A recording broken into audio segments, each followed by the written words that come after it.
Thailand girl, ano ang masabi mo na transfer ang budget ng PhilHealth sa AKAP?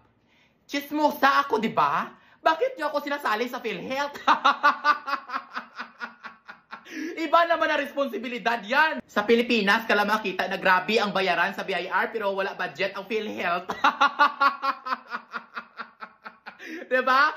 Makarelate ang mga small business owners. Pero gusto nyo ng reality? Hindi ko sinasabi na tama itong sabihin ko ha. Chismosa, baya ako.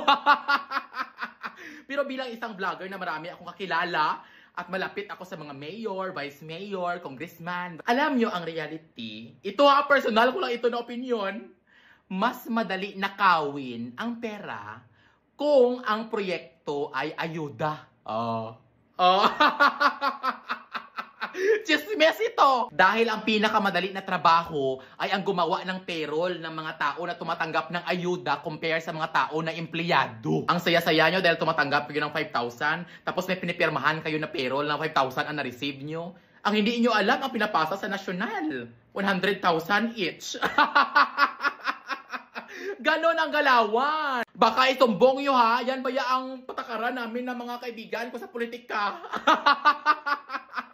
Pero hindi naman yan bago sa Pilipinas. Lahat naman talaga ng mga politiko para-paraan para mangurakot. Malas mo lang kung politiko ka na kurakot mo 500 million.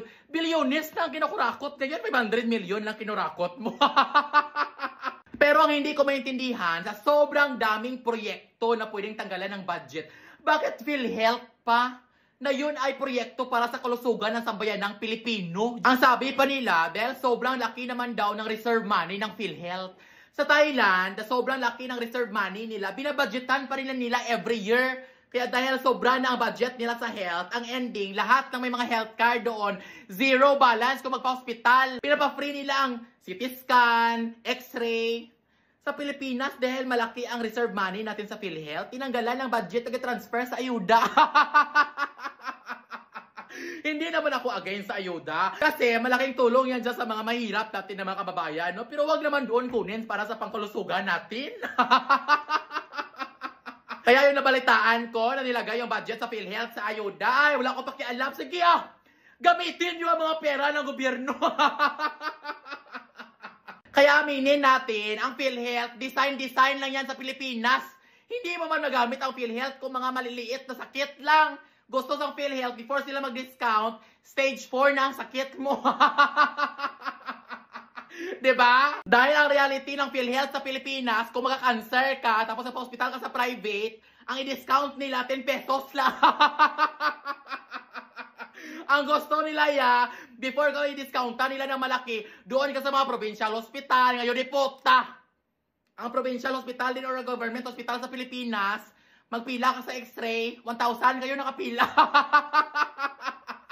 Kilala ako, may cancer siya. So, gamitin niya ang PhilHealth niya, nagpa-hospital sa provincial hospital. Pagdating niya doon, nagpa-check up siya sa cancer niya, 1,000 sila may cancer.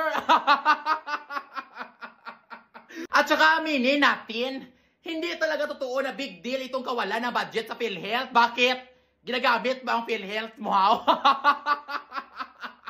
Aminin natin, mas gustuhin natin mangutang at saka ibayad doon sa pagpa-hospital natin kaysa sa mamatay tayo sa proseso sa pag-claim sa bayad sa PhilHealth. Diba?